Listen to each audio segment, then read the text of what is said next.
Bonsoir Céline et l'information. Ce soir, c'est cet incendie à Aubervilliers. Oui, effectivement, qui s'est déclaré dans l'après-midi. Regardez ces images témoins qui montrent bien la violence des flammes.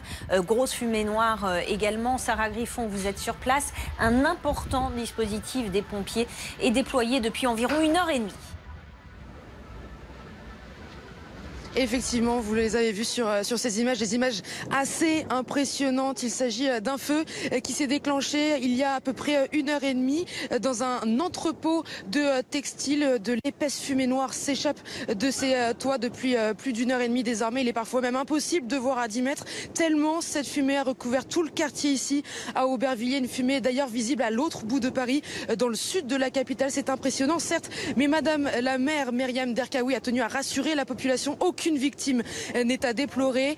Les habitants qui ont été évacués de leurs immeubles, vous le voyez sur ces images, les habitants qui regardent avec des yeux un peu effarés cet incendie qui continue de faire des dégâts dans le quartier à Aubervilliers. Un feu qui est désormais sous le contrôle de nombreux pompiers mobilisés qui sont à pied d'œuvre pour le maîtriser au plus vite parce qu'il se situe en plein milieu d'un quartier avec beaucoup d'habitations. Les habitants qui ont donc été évacués, il leur a été demandé également de bien fermer leurs fenêtres de par cette épaisse fumée noire, même si elle n'est pas toxique. Un incendie en tout cas qui intervient presque un an après un autre similaire ici à Aubervilliers. Merci beaucoup Sarah Griffon depuis Aubervilliers. On suit bien sûr la situation sur place. Dans l'actualité, il y a ces 2 nouvelles auditions dans l'affaire Adama Traoré. 2 nouveaux témoins qui devraient être auditionnés début juillet sur fond de bataille judiciaire entre la famille du jeune homme et la défense des gendarmes qui l'ont interpellé avant son décès et dans un contexte de tension et de manifestation contre les violences policières. Écoutez, maître Yacine Bouzrou, avocat de la famille d'Adama Traoré. Cela fait des années que je demande aux 3 juges d'instruction dans ce dossier de réaliser une enquête effective. Et lorsqu'on réalise une enquête effective, il est normal d'entendre des témoins capitaux.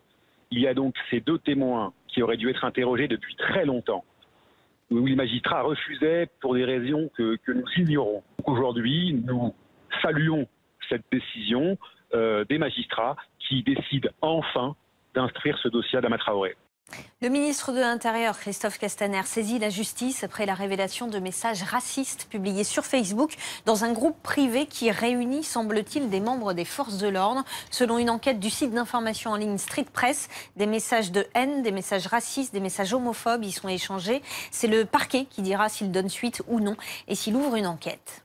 Du nouveau ce soir sur l'hydroxychloroquine. 3 des 4 auteurs de l'étude controversée du Lancet se sont rétractés. Étude qui pointait l'inefficacité de la molécule pour les malades du coronavirus. Ce soir, le professeur Didier Raoult cible la société Surgisphère qui a refusé de dévoiler la source des données de cette étude. Et puis les conclusions de l'essai clinique Recovery sur l'hydroxychloroquine sont tombées. Elles étaient très attendues et elles concluent que la molécule n'a aucun effet bénéfique pour les malades du coronavirus. L'épidémie est contrôlée en France, c'est ce qu'a annoncé le président du Conseil scientifique. Les experts préparent la suite du déconfinement avec 4 scénarios sur la table. Une épidémie sous contrôle, l'apparition de foyers critiques, une reprise progressive et à bas bruit de l'épidémie et une perte de contrôle de l'épidémie dans le pire des scénarios. On écoute Jean-François Delfrécy.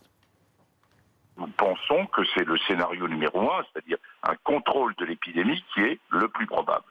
C'est lié à la fois aux conséquences du confinement, c'est lié au fait que ce virus est peut-être sensible à une certaine forme de température, hein, et on sait par ailleurs que l'ensemble, quand on regarde l'histoire, l'ensemble des grandes pandémies, je dirais avec une atteinte respiratoire haute, eh bien il y en a 8 sur 10 qui régressent pendant l'été. Le premier point, c'est de demander à tout le monde et à tous nos concitoyens, dans ce scénario optimiste où l'épidémie est contrôlée, eh bien de conserver quand même un certain nombre de mesures. Le port du masque quand on est dans les transports, la distanciation, je dirais, de personne à personne, et le lavage des mains qui vont devenir des pratiques, je dirais, assez habituelles.